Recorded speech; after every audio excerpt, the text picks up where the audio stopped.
Have you ever wondered what it really takes to make Agile work? Well, at the Global Agile Summit, we're bringing you real-life, first-person stories of Agile succeeding out there in the real world that will inspire you to take action. Whether you're a leader, a product innovator, a developer, you'll hear practical insights from those who've done it. They'll be telling their own stories from the stage. I'll tell you more about this at the end of this episode, so stay back and listen to the full detailed description of what we have in store for you at the Global Agile Summit. But if you can't wait, you can go right now to globalagilesummit.com and check out our full schedule. For now, on to the episode, but I'll see you at the end of this episode with more details on the Global Agile Summit. Talk to you soon.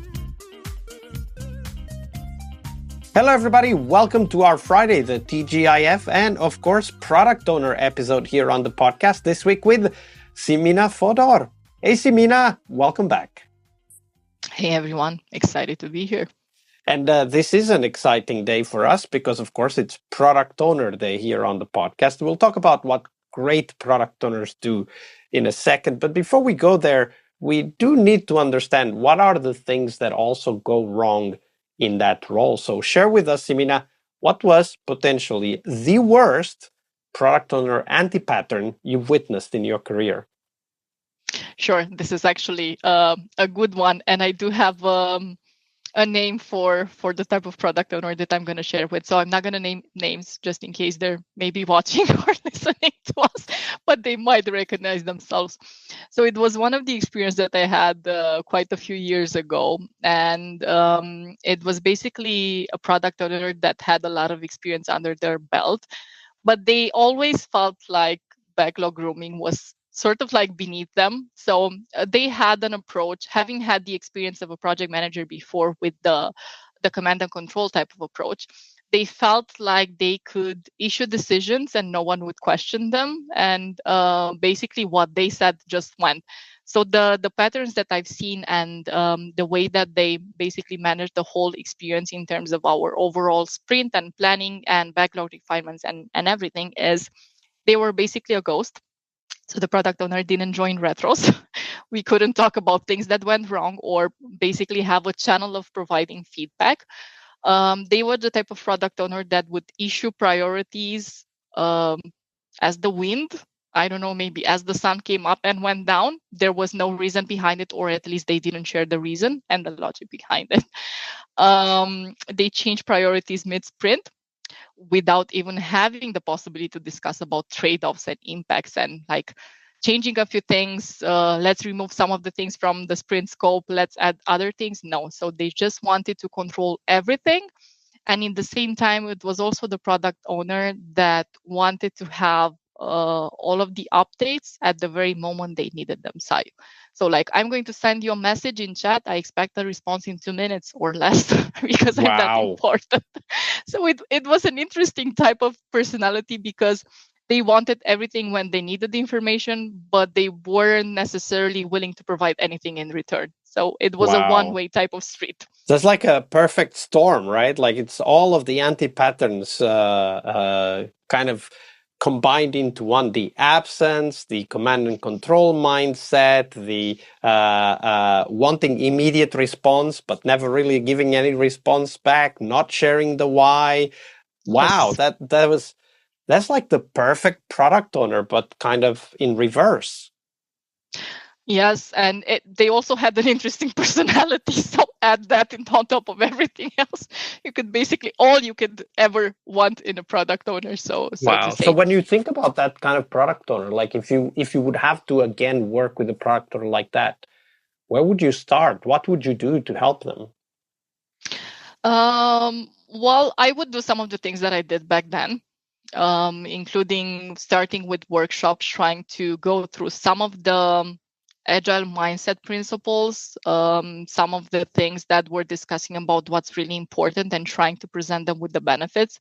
I would do coaching. I tried to do one-on-one coaching with that product owner in the past as well. But if we're talking about someone that has the potential to really destroy the team, because in this case, they were really close to doing that, So sometimes it's really important to take a step back and recognize where help is needed. So as a Scrum Master, there's only so much we can do. So we're not magicians. We don't have the magic cards on us all the time. And there are situations where we have to take a step back and ask for help. So for this situation in particular, what I would have done differently is I would have involved leadership way early on in the process. Because in this particular experience, I spent months and months trying to go through coaching, to workshopping, to developing a personal relationship with this person, trying basically everything that I had under my belt, all of the prior experience, all of my skills. I was basically throwing anything that I could think of in terms of trying to get to this person and try them to get them to see that their way is a destructive way, and it has a really high impact in terms of the overall team, in terms of the product, in terms of the things that we were shipping. I even tried to find friendly faces, like their friends within the organization, to try and see if I can go about it a different way, but that didn't work. So for this particular example, I would have definitely involved leadership way earlier in the process. And for this example, is what changed is we had half of the team basically threatening to leave, and they were senior developers, and that's how we fixed the situation. The product owner got reassigned. I can't imagine working in that team. Like even just the developers staying in the team is quite a miracle, because with that kind of attitude, that's quite destructive. It's I think what these days people would call toxic. Yes, it definitely is. And nowadays, in most organizations, the patterns are really easy to see, because you see things in terms of metrics. You see things that maybe sometimes tell you different things. So not necessarily by talking to the team, but you see the outcomes of this type of behaviors. And it's usually quite easy to spot if you have this type of approach in terms of personality and overall professional, let's call them. So you can see them much early on. But this was many, many years ago, or at someone might say many moons ago. Many moons ago, indeed. Okay, but not all product owners are like this. Some are really excellent, amazing product owners. So, Simina, who was or how did your best product owner, the best product owner you've seen in your career, how did they work? Yes, this was one of the persons that actually shaped my view on product management in general. So this was quite an interesting experience in how my career was actually defined. It got me thinking that maybe sometime down in my career, I might want to switch it up to product management instead. So this was the type of person that was really open to communication. So they didn't necessarily have a background in product ownership or in product in general. They actually came from a customer support type of role, which is something that I empathize with, seeing how I started my career in customer support as well. So their personality was definitely a plus, because they were really open to communication. They were really open to getting feedback and to providing feedback. But one of the things that was most important in terms of how they dealt with the product overall is that they were willing to take the extra step and present the logic behind things, basically explaining the why. Just to give you some of the examples, they would come to meetings with use cases from actual customers, like their pain points, and trying to explain why we were doing certain features. Or when we were trying to break features down into stories or even into tasks, they would be getting involved in the technical aspects of things, like suggesting different things and trying to understand the logic behind the technical aspects as well. And they weren't doing this in a bad way, like you would normally think, like a micromanager type of approach, where they would actually get involved in the technical decisions. Rather, they were trying to understand the why behind it, so they could present their why behind the business decisions, like the actual product. And it was really important, because not only did the team see the reasons why we were doing certain things, we were actually seeing visuals. Just to give you an example, we weren't only looking at epics and features, we were looking at user flows. We were using at personas. So we were actually going through scenarios. We were experimenting.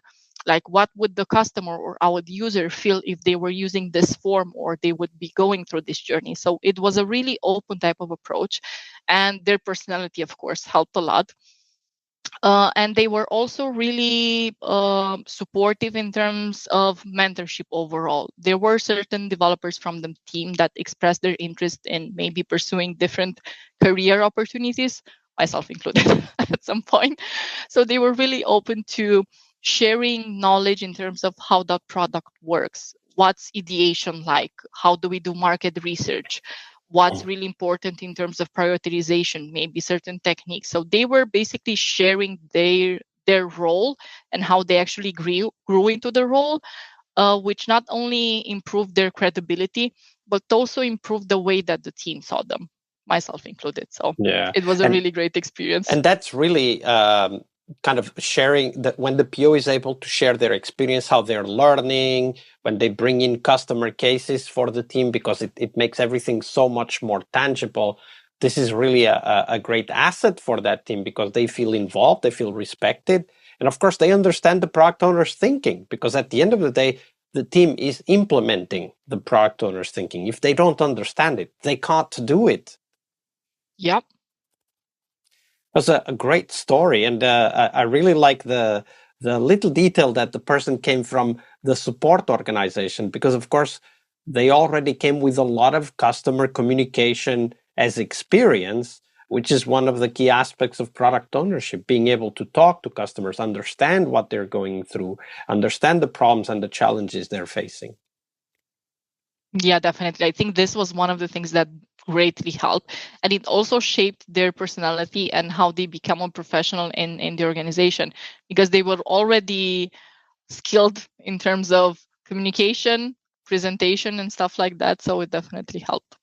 Absolutely. Well, that was a great story. Thank you for sharing that, Simina. We're almost at the end, but before we go, if people want to get in touch with you, maybe ask a few follow-up questions, connect with you, where could they go? Sure. Well, I can send over my LinkedIn profile so you can include it in the show notes. And currently, I'm also working on my own website. It's called howtobecomepm.com. And I will be guiding future professionals. Basically, I'm really interested in people having a different experience than I had when I started out. So there are certain things that I wish I knew many, many moons ago. So that is my overall goal for now, just trying to teach other people the things that I know, and sharing some of the experiences that I have and tips and tricks, basically.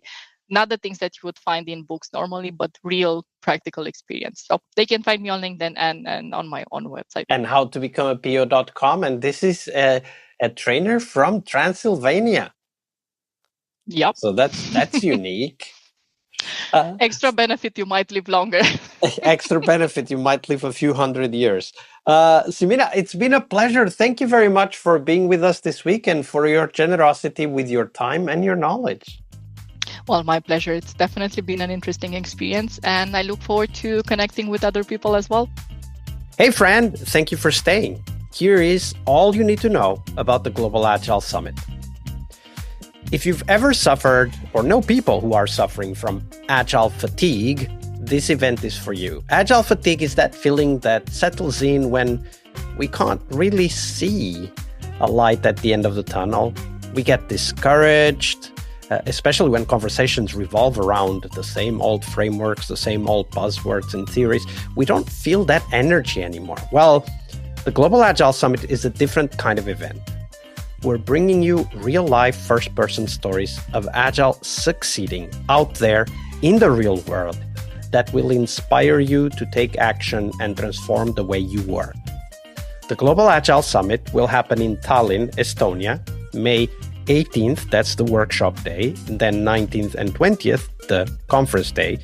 And Tallinn, Estonia is one of the most innovative tech hubs in Europe. The Global Agile Summit is hosted together with Latitude 59, which is kind of a citywide celebration of software startups and groundbreaking ideas. And we'll have a shared ticket for you to attend those events as well.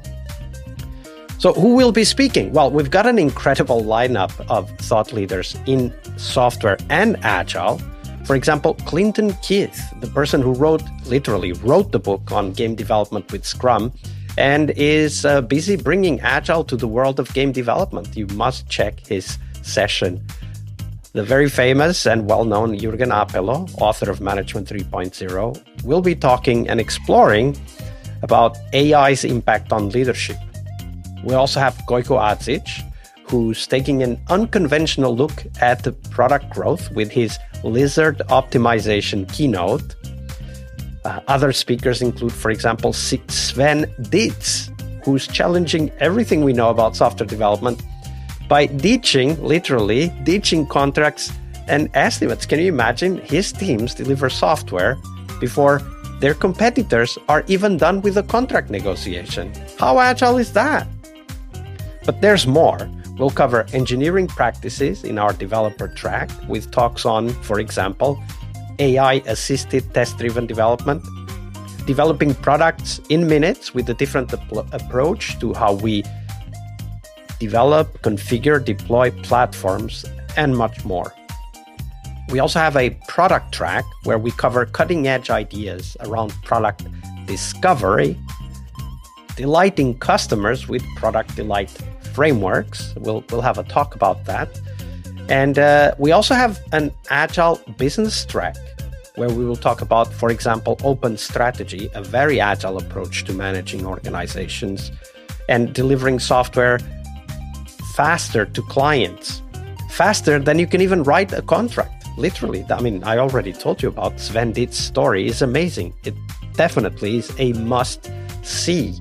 I'm sure you'll be inspired and get a lot of ideas for your own software projects and software delivery. Now, whether you're a business leader, a product innovator, or a developer, you'll definitely find value in our 3 focused tracks. That's Agile Business for those working with businesses and organizations, Agile Product for product managers, product owners, and innovators, and Agile Developer for the builders making Agile work in practice, the coders, the testers, the designers, the producers, the Scrum Masters, you name it. If you join, you will meet over 200 Agile professionals from all over the world. People who, just like you, want to grow, want to share, and want to learn by challenging the ideas that don't work anymore. At the Global Agile Summit, you'll get new connections, fresh ideas, and the energy to take your own Agile to the next level. And who knows, maybe even find your next career opportunity. So don't miss out. Check out the full program and grab your ticket now at globalagilesummit.com. I'm really looking forward to seeing you all in Tallinn, Estonia in May. I'll see you there.